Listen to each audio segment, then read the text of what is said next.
em tempos políticos polêmicos, a única coisa capaz de nos fazer seguir em frente é a esperança, por que não senti-la? Por que não questionar o mundo ao nosso redor? Por isso, faço das palavras do poeta João Cabral de Melo Neto em seu livro O Artista Inconfessável minhas nesse vídeo. Fazer o que seja é inútil, não fazer nada também é inútil. Mas entre fazer e não fazer, mais vale o inútil do fazer. Oi, gente, tudo bom? Eu sou a Maria Clara e no vídeo de hoje a gente vai conversar um pouquinho sobre como a cultura pop afeta diretamente a política mundial. E é claro, a gente vai falar um pouquinho sobre Jogos Vorazes e Taylor Swift. Eu juro que esse título do vídeo não foi um clickbait.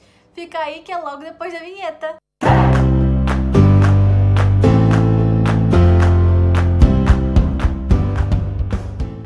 Katniss Everdeen, a garota que estava em chamas. Você providenciou uma faísca que, se deixada sem vigilância, vai crescer em um inferno que pode destruir Panem. President Snow para Katniss Everdeen em Jogos Vorazes. Antes da gente entrar de fato no tema desse vídeo, que é sobre cultura pop e política, tem algumas coisas que eu preciso contextualizar aqui primeiro, porque eu amo um contexto, que é sobre o porquê de Jogos Vorazes, da Katniss propriamente dita, ser importante para esse vídeo em questão e para essa discussão. O ano era 2008 e chegava às livrarias uma série distópica escrita por Suzanne Collins que retratava uma sociedade extremamente suntuosa e um governo faminto pelo poder. Sua semelhança com a realidade, seja ela nossa ou dos Estados Unidos, é apenas uma mera coincidência. Como eu já falei no meu vídeo sobre Jogos Vorazes e fascismo no mundo, você pode clicar aqui para assistir, a trilogia é uma crítica social brilhantemente construída. E eu já te explico por quê. Vem comigo. Os livros venderam mais de 24 milhões de exemplares só nos Estados Unidos. A bilheteria de estreia no primeiro final de semana ficou ali na casa dos 100 milhões de dólares. E a saga, com os outros filmes, foi quebrando recorde de bilheterias no mundo inteiro, estabelecendo-se como uma das maiores franquias cinematográficas da década. E esses números são todos realmente muito impressionantes, principalmente quando analisado o efeito que esse livro gerou nos jovens hoje em dia. A história da Katniss ainda vive no imaginário popular e reúne fãs ao redor do mundo todo, principalmente pela empatia causada ao termos que refletir e ler sobre um povo que sofre com inanição, falta de saneamento básico, péssima distribuição de renda e abuso de poder. É aí que a gente entra na comunicação, em parte, né, na comunicação e na influência da cultura pop no mundo. Porque já como dizia um provérbio taoísta, quanto mais instruído um povo é, mais difícil ele é de governar. E é por isso que em Panem e em alguns outros lugares do mundo, os governantes preferiram estabelecer uma política de pão e circo, que eventualmente teve resultados bem satisfatórios para o público e bem controversos para os governantes. Só que o ponto alto da história para esse vídeo é o arco de personagem da Katniss, que a gente precisa compreender e analisar com base nos signos da teoria semiótica do filósofo Charles Peirce. E aí a gente tem mais um nível de contexto. Mas o que é a teoria semiótica de Peirce, Maria Clara? Isso aí, perguntou para a pessoa certa. Vamos lá. A semiótica é a ciência que estuda as formas com que o ser humano se comunica. Ao contrário da linguística, que reduz a análise ao campo verbal da linguagem, a semiótica abrange todas as linguagens, sendo elas verbais ou não verbais. Ou seja, imagens, sons, tatos, olfatos e por aí vai. Ela é a ciência que nos faz compreender todos os fenômenos à nossa volta e como nós damos significados ou os interpretamos de forma natural e cultural. Por exemplo, uma batida na porta, um raio de luz, cheiro de jasmim, esse tipo de coisa. Assim também como um livro, uma capa de um livro, uma personagem, nesse nicho aí. Charles Peirce, que é considerado o pai da semiótica moderna, ele classificou o estudo da semiótica como uma tríade, formada pelo representante, que é o signo, o objeto e o interpretante. O signo é a representação de algo ou alguma coisa. O objeto é o que deve ser compreendido, ou seja, ele é a coisa propriamente dita, o objeto em si, literalmente. E o interpretante é a imagem, efeito ou lembrança que foi criada do objeto na mente do intérprete. Eu preciso ressaltar que interpretante e intérprete são coisas completamente diferentes. O interpretante não é o intérprete. De acordo com Eco, 1980.58, O interpretante não é o intérprete. O interpretante é aquilo que assegura a validade do signo, mesmo na ausência de um intérprete. Então, deixa eu trazer aqui um exemplo prático. Tem uma pessoa olhando para um objeto que a gente denomina de mesa. A mesa é o signo. O objeto é uma mesa em si. E o interpretante é a imagem que se forma na mente da pessoa ou o sentimento. Por exemplo, uma imagem de uma mesa vertical, com 4 apoios, ou um sentimento, jantar com os amigos, rindo, bebendo com as pessoas. Então, vamos voltar aqui para Jogos Vorazes, que já deu de contexto de semiótica, e vamos analisar Jogos Vorazes, a Katniss, com base na semiótica. Analisando Panem, a gente consegue ver que a Suzanne Collins utiliza signos relativamente simples para construir uma personagem complexa, que é a Katniss. Um dos mais fortes é a voluntariedade, que significa a coragem intrínseca da Katniss, e todo o seu instinto protetor com a sua irmã e com a sua mãe. Porém, o mais impactante é o do final, não com o seu par romântico, mas o da luta contra a opressão e toda a revolução que ocorre em Panem. Mesmo que muitos não a vejam como a grande e única representante da revolução, eu inclusa, porque a Rue tem também um significado muito importante nessa história, a sua personalidade a transforma nisso, já que ela aceita se transformar no grande símbolo do movimento, se colocando na linha de frente, fornecendo uma voz de coragem, independência e libertação para aqueles que ainda sofrem com a opressão e a injustiça. Ela é uma personagem complexa, com diferentes camadas e que possui um passado sombrio e bem turbulento. A Katniss tem vários defeitos, qualidades e muita fibra moral. Extremamente independente, mas não por querer, por obrigação, ela se mantém fiel aos seus ideais, principalmente ao escolher lutar usando o símbolo da revolução, o tordo. Símbolo esse que representa tudo que é puro, corajoso e benevolente, capaz de sobreviver às adversidades e ao caos, assim como a protagonista da história. Diferentemente dos arquétipos femininos comuns que estamos acostumados a encontrar por aí, que geralmente dividem as mulheres em definições rasas, a Katniss fica muito mais próxima da real complexidade da figura feminina. Uma personagem imperfeita que não está livre de cometer erros, não mede esforços quando se depara com as adversidades, mesmo que agindo de forma impulsiva, egoísta e imprudente. Nesse momento, vocês devem estar se perguntando como ela vai correlacionar isso com a Taylor Swift. Segura que vem, mas também não é agora, espera só mais um pouquinho. Mas isso é exatamente o que nos faz compreender e nos conectar com o símbolo da Revolução de Panem e levar isso e os ensinamentos para a nossa vida real. Os erros da Katniss acabam custando muito caro para ela e deixam mais lições que recompensas. E por mais que ela tenha dificuldade em assimilar essa realidade, que isso seja visto como uma falha de caráter por alguns, é essa falha de caráter que aproxima a Katniss da nossa realidade, já que nem sempre a gente consegue seguir o caminho que a gente quer, a gente precisa seguir o caminho que a gente tem que seguir. A protagonista e o rumo que sua história toma tornam-se o elo de relação dos livros com o público, nos unindo para que possamos nos identificar com a Katniss e com toda a sua história dentro de Panem. Ela progride por símbolo do tordo ao lutar por uma sociedade mais justa, onde ela não precisa se encaixar pelas noções impostas a ela com base na sua condição social. A saga Jogos Vorazes é extremamente importante para a juventude mundial, pois colabora para que jovens meninas, mulheres e meninos também compreendam seus reais poderes e encontrem suas vozes na sociedade. E é importante para que a juventude saiba que todos por aí possuem uma voz e que ela precisa e deve ser ouvida. E eu tô falando como se eu fosse a velha, mas tô eu aqui no meu auge dos meus 24 anos, prestes a completar 25.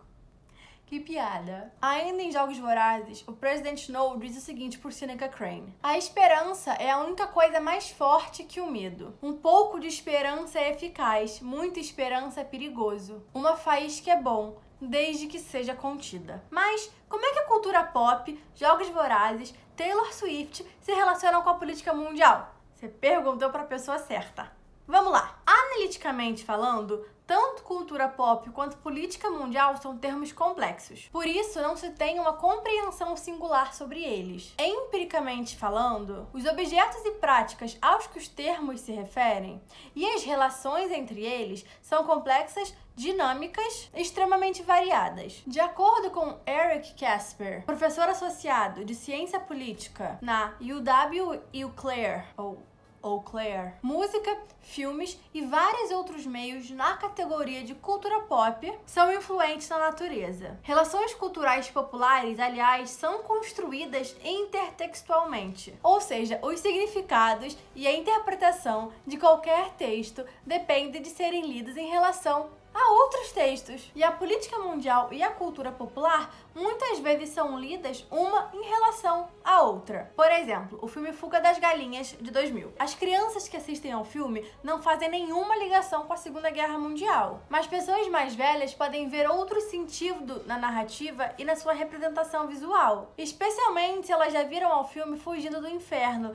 de 1963, que pode ser representado e interpretado intertextualmente de diversas maneiras. Outro exemplo também é Star Trek, que representa tanto a luz quanto os lados escuros da política externa norte-americana. A política de consumo vai além de apenas reconhecer que artefatos culturais são consumidos de diversas formas. O consumo está indissociavelmente ligado à produção e à reprodução de significados, e à manutenção de alguns ou até a substituição de outros, seja por subversão, desafio ou mudança gradual. A cultura pop não pertence apenas às elites e não é oficialmente ou ideologicamente reconhecida como a cultura dominante em vários níveis, mas seu discurso tem enorme significado na formação de atitudes e valores públicos, bem como um profundo impacto nos assuntos nacionais e internacionais. Na Índia, por exemplo, os filmes de Bollywood são usados como meio de disseminar informações sobre saúde, higiene, sexo, maternidade e questões familiares, especialmente entre as comunidades rurais atrasadas. Com a ascensão da política populista, tornou-se bem mais importante que a gente considere a cultura pop como um fator definitivo que afeta a política internacional de hoje. Ao redor do mundo, os memes têm representado um papel crucial e inegável nas campanhas eleitorais. A ascensão desses elementos tem sido consequência direta da participação dos jovens no debate político, tanto online quanto em campo. Perceberam como eu fiz a conexão? Perceberam? Tais componentes da política do entretenimento, incluindo a política dos memes, envolvem os jovens tradicionais e desencadeiam conversas que geralmente mobilizam pessoas que preferiam ficar de fora da temporada eleitoral. E aí que entra a Taylor Swift na história. A estrela pop ficou em silêncio sobre política durante quase toda a sua carreira, até o final de 2018, quando ela resolveu endossar Phil Bredesen, o candidato democrata ao Senado em seu estado natal, no Tennessee. Desde então, ela se recusa a ficar calada, o que é maravilhoso, sobre as coisas políticas que vem acontecendo no mundo. E aqui tem uma timeline de tudo que aconteceu que eu construí pra vocês. Vamos lá! No dia 23 de março de 2018, ela fez um post nas suas redes sociais sobre a marcha pelas nossas vidas. Nessa época, ainda era muito raro que ela dissesse algo sobre política. Até mesmo quando grupos nacionalistas e extremistas brancos a apelidaram como a rainha da extrema-direita, ela tinha ficado em silêncio. Mas aqui foi quando ela realmente começou a se colocar. Então ela postou um vídeo sobre violência armada e compartilhou que fez uma doação para as vítimas que estavam na marcha pelas nossas vidas. Acelera para 7 de outubro de 2018, que foi a primeira vez que ela apoiou publicamente um candidato político. Em relação às eleições de meio de mandato, que aconteceriam em novembro de 2018, Taylor Swift usou seu Instagram para finalmente endossar em quem ela iria votar, marcando seu primeiro endosso oficial. Eu vou citar uma parte do post dela aqui rapidinho, mas é importante citar que esse primeiro post dela incitou tanta gente a votar que você teve um crescimento absurdo de eleitores jovens se cadastrando para votar nos Estados Unidos. Peguei aqui o computador para citar exatamente cada palavra dela. Ela falou o seguinte: no passado, eu estava relutante em expressar publicamente minhas opiniões políticas. Mas, devido a vários eventos na minha vida e no mundo nos últimos 2 anos, eu me sinto muito diferente sobre isso agora, escreveu ela no post. De outubro de 2018, a gente vai para 1º de junho de 2019, quando a Taylor Swift escreveu uma carta para o seu senador. Na época, a Câmara havia aprovado uma lei chamada Lei de Igualdade. Então, para iniciar o mês do orgulho, ela criou uma petição no Charge.org e escreveu uma carta para o senador pedindo que eles apoiassem e endossassem a Lei da Igualdade. Ela também encorajou que todos os seguidores também fizessem o mesmo e lançou a hashtag Letter to My Senator, que em português significa carta para o meu senador. E aí a gente chega, né, num dos clipes que o público dela mais ama, eu acho. Eu não sou uma Swiftie, então me corrijam se eu estiver errada. Que foi dia 17 de junho de 2019, quando ela lançou You Need to Calm Down. Uma declaração extremamente importante, esse clipe foi lançado meio que em comemoração ao Dia do Orgulho. E a Taylor Swift ainda chamou vários membros famosos da comunidade LGBTQ+, para participar, como Ellen DeGeneres, Hayley Kiyoko, Todrick Hall, os Fab Five e Queer Eye, Adam Lambert e muitos mais. Agora, um pouquinho mais pra frente, em 23 de agosto de 2019, ela declarou publicamente que a presidência de Trump é uma autocracia e que ela é a favor da escolha. Isso aconteceu em uma entrevista ao The Guardian, onde ela mencionou especificamente o Trump e disse que os Estados Unidos vive uma autocracia. 3 dias depois, em 26 de agosto de 2019, ela sobe ao palco para aceitar um prêmio por You Need to Calm Down no VMA. Então, depois de ganhar o prêmio de vídeo do ano, ela subiu no palco, junto com várias pessoas que estavam no clipe, incluindo Todrick Hall, para aceitar o prêmio. O discurso que ela deu nesse prêmio foi bem importante, porque ela mandou uma outra mensagem para a Casa Branca. Ela falou o seguinte: você votar nesse vídeo significa que você quer um mundo onde todos nós somos tratados igualmente sob a lei, independente de quem amamos, independente de como nos identificamos. E é importante esse discurso dela, porque um pouco antes disso, o Trump havia falado que, que surpresa, não gosto muito mais das músicas dela assim. Então, a partir do momento que uma mulher que ainda era indecisa, ou não necessariamente indecisa, mas não vociferava a sua opinião política, começa a se colocar, ela começa a gerar uma repulsa em torno dela. E a gente chega no ponto mais importante da cronologia da Taylor Swift, que foi 31 de janeiro de 2020, quando ela lançou Miss Americana na Netflix. Durante seu aguardado documentário pela Netflix, Miss Americana, a Taylor Swift finalmente explicou porque ela demorou tanto para se posicionar publicamente sobre política. E essa frase ficou muito marcada em mim. Ela disse que as pessoas não iam querer escutar a voz dela falando sobre política porque ela era só uma menina de 22 anos. Então você tem toda uma geração de pessoas, de juventude, que pode pensar dessa forma e que vem mudando a forma como pensa com base no ídolo fazendo o mesmo. O filme retrata como gradualmente a Taylor foi se colocando como uma ativista social. E o filme é um retrato perfeito do nascimento de uma ativista política. Mas para fechar com chave de ouro, em 29 de maio de 2020, durante os protestos sobre a morte de George Floyd, a Taylor tweetou algo muito importante. Ela falou o seguinte: nós vamos votar você para fora da Casa Branca em novembro.